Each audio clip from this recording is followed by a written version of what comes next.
It's been 2 months. I did not expect to spend this much time not spending time on this video. So I apologize, especially to the people who literally came onto this channel specifically for this type of stuff.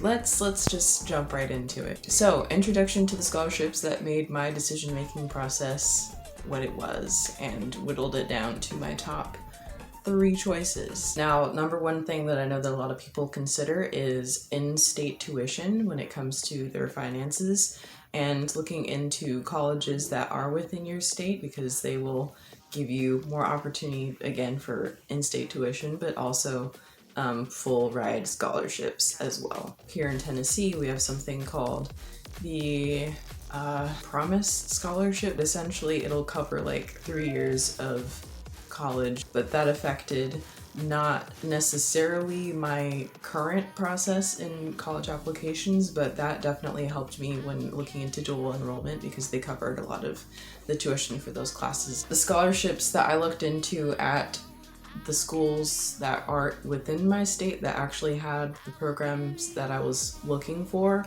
was ETSU. They were the only school within Tennessee that offered what I wanted. So the scholarships that I looked into for them was the Global Citizens Scholarship and the Arts. I actually received both scholarships, but because I decided to attend NC State, I declined the offer. These scholarships were not just full rides, but they also included room and board. And for the Global Citizens Scholarship, they covered study abroad, and for the Arts Scholarship, they I forget if they covered a study abroad as well. I'm not entirely sure about that, but they did have other perks that came with the scholarship. So look into those things as well if you're wanting to do specific things while you're in college. And then for NC State, I was looking for a 4-year scholarship, and I didn't actually have to look very far because I was told about Park at the same time that I was told about NC State. And NC State has the Park Scholarship, but they also have the Caldwell Scholarship, and both of them, I believe, are 4-year scholarships. What happens with the Park, though, is if you get other scholarships, then they will decrease the Park money that they give you and defer it for if you wanted to get like a master's degree at NC State. The Park money that I'm receiving will only kick in if all my other scholarship money runs out.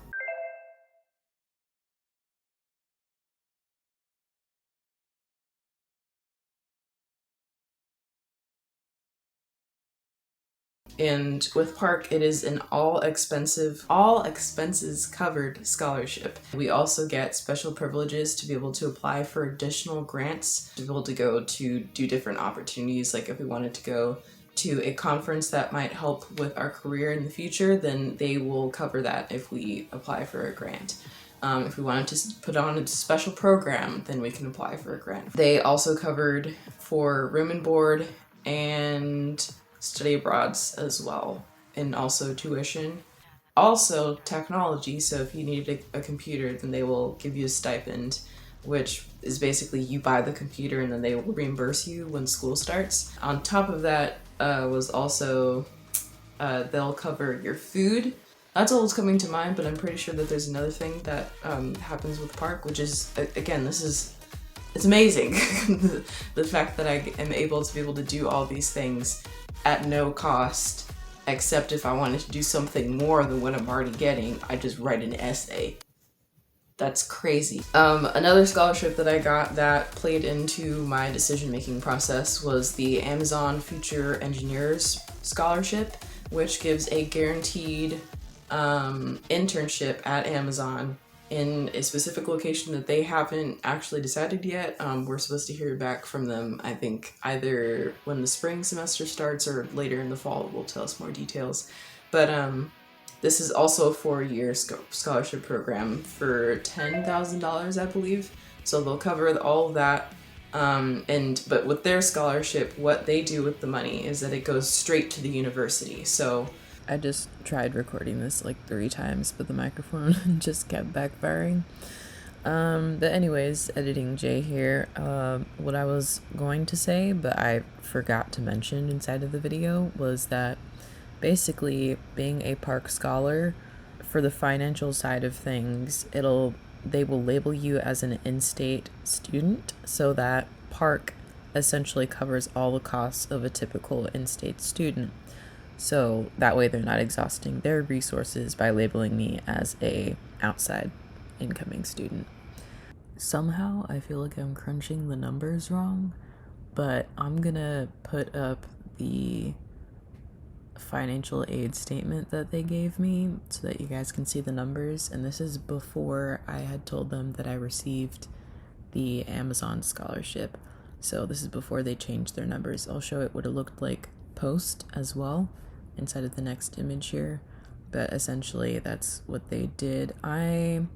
Because these numbers are looking kind of weird to me, I'm not going to show you what the total would look like after 4 years because I just need to get that in order, but this is what it's looking like right now.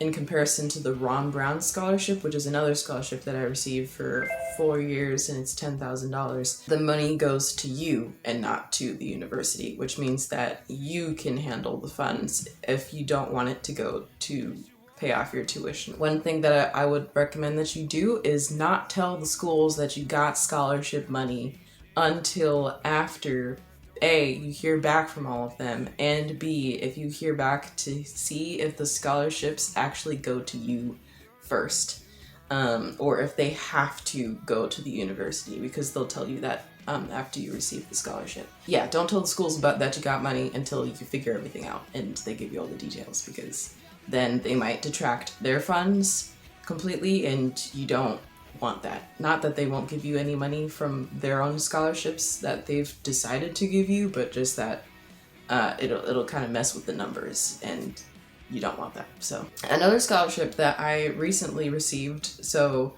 and because I got it, I believe early or late, maybe it was late June, early July, that didn't play into my decision making, but it has affected, you know, what I'm deciding to do with the money that I now have. This was the Generation Google Scholarship for Women in Gaming, and this is a $10 scholarship, and the money goes to you. It does not go to the school, so I'm not going to tell the school that I got the money, which is great. I don't think that they're going to try and take it away from me, even if I post this on YouTube, so Park, please don't do it. Now talking about financial aid, because this is another thing that you do need to be able to apply for, because it will help your situation if you don't get a full ride scholarship. What happens for higher level schools is that they will give out more money to you if your finances are not that great. If your parents are on a government program, then they'll give you more money. Again, if your financial situation isn't that great, then they're going to give you more money. Even if it isn't a high tier school, that's pretty much how it works.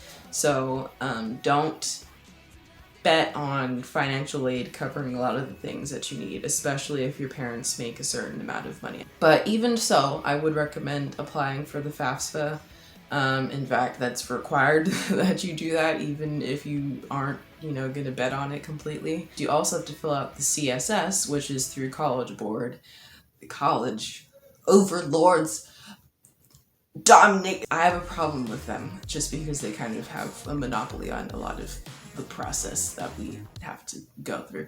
Anyways, CSS, you got to take that, and that's only applicable to higher end schools. So most Ivies will have you sign up for the CSS, so like your USC, UPenn.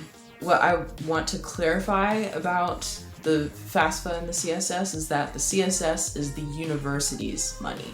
So you're trying to apply for their funds. The FAFSA is government money that you're trying to get access to. Most people don't know about the CSS though, because it's not talked about a whole lot. College Board doesn't even talk about the fact that the CSS is underneath them. I'm telling you this now. When I got an email from the College Board about, oh yeah, apply, how to figure out your money situation when applying for college, they only mentioned applying for the FAFSA and applying for scholarships. They didn't talk about the fact that they have the CSS underneath their own belt. which I think is pretty sus. That aside, do all those things. FAFSA, CSS, if it applies to the school that you have to go to. Also, for scholarships, think of your ACT or SAT scores as assets that can be able to help you to get more money. Think of the score that you get as an equivalency into dollars, not as a score. Because if you're just taking the ACT or the SAT just to take the ACT or the SAT without having a goal in mind of why you're trying to do that, whether it is to boost your application or to get scholarship funds, you might want to check yourself, not just go along with what everybody is doing because they're doing it. Know what you're there for. And if you're trying to get a high score so you can get more money, I think it's worth it to put in a couple $100s into getting someone to help you out with the process and getting a higher score. Because if you think about your score as an equivalency into the dollars and money that it's going to save you in going to college, it's worth it. It's like thousands of dollars that you're saving. Either way, don't put your identity into the results that you get from your test, because I did not do well on the ACT. I don't like the test. I don't like any standardized tests to begin with. Standardized. I cannot be boxed as a person or my abilities into a test that is standardized for everyone to take. So don't put yourself, your identity into the results that you get from the scores. Just think about it as money instead. For my scores on the SAT, I'll put it here, and then for my score on the ACT, it was a 26, I believe, but I'll put it here anyways. Another thing that you want to look into for scholarships are inside scholarships, and inside scholarships are scholarships that colleges/universities have within themselves. So one thing that's great about NCSU is that they'll have a list of the departments and the scholarships that apply underneath each department. And a lot of schools do that too, so I would look into that, because those are inside scholarships. You are accessing the school's money to give into you. But you'll only get access to apply to these inside scholarships most of the time if you have been accepted into the university. That was the case with the Park Scholarship. That was the case with ETSU scholarships, I believe. But I would still work on your application if they have it available to you for like writing an essay for applying for the scholarships while you are applying for the college itself. Schools that aren't Ivies may actually have super great scholarships, like a package deal. And this is especially common in state schools, so keep that in mind for where you live. I know that a lot of people who have never moved before want to leave their state, but if you live within the Tennessee, Arkansas, and Mississippi area, then you can still get in-state tuition because you live within that area, so keep that in mind too. Take advantage of that. For outside scholarships, now we're going to get into the nitty-gritty of things that helped me out 300% of the other way of how I will not be in debt when I graduate college. And that is keeping in mind large corporations or industries. So you have Microsoft, Apple, Google, Coca-Cola, Burger King. These organizations also offer huge scholarships. Coca-Cola, I believe theirs is a full ride. I'm not entirely sure if the money goes straight to the university or if it goes to you, but keep that in mind as well. And then there's also small and specialized corporations, so things that are designed specifically for helping students in the college process, and this would be the Ron Brown Scholarship, which, again, their money goes specifically to you, the student, and not to the school unless you want it to. So them, and then there's also, yeah, no, that's the only one that I have. And oh wait, no, that's not true. Small businesses and local organizations will also offer scholarships. So even if you aren't planning on going Greek when you're in college, you can still apply for Greek organization scholarships. But you don't even, again, you don't have to be an intended Greek in order to be able to get access to these scholarships. These are, in essence, the big things that I wanted to tell you guys about. And in the next video that I hope to do, I'll walk you through my decision-making process and whittling everything down to my choice school, which is NC State, North Carolina State University. Go Wolfpack. The video that I hope to make is move-in and my process in getting my dorm situated, because that is a big prominent feature in my mind currently. You wouldn't be able to tell because of how I set this room up, but my room is an absolute disaster. Hopefully this is informative. If you have any questions, please be sure to leave a comment, or you can email me at strayed24@gmail.com. You can even DM me on Instagram, though I can't promise that you will get a response because I'm currently on hiatus over there. Use the other two modes of communication. That would be the best way to go. I hope that for all you juniors turning seniors, that you will take my advice and look into these things, because I know so many of my friends are going to take out loans because they didn't have a plan of action when looking into scholarships.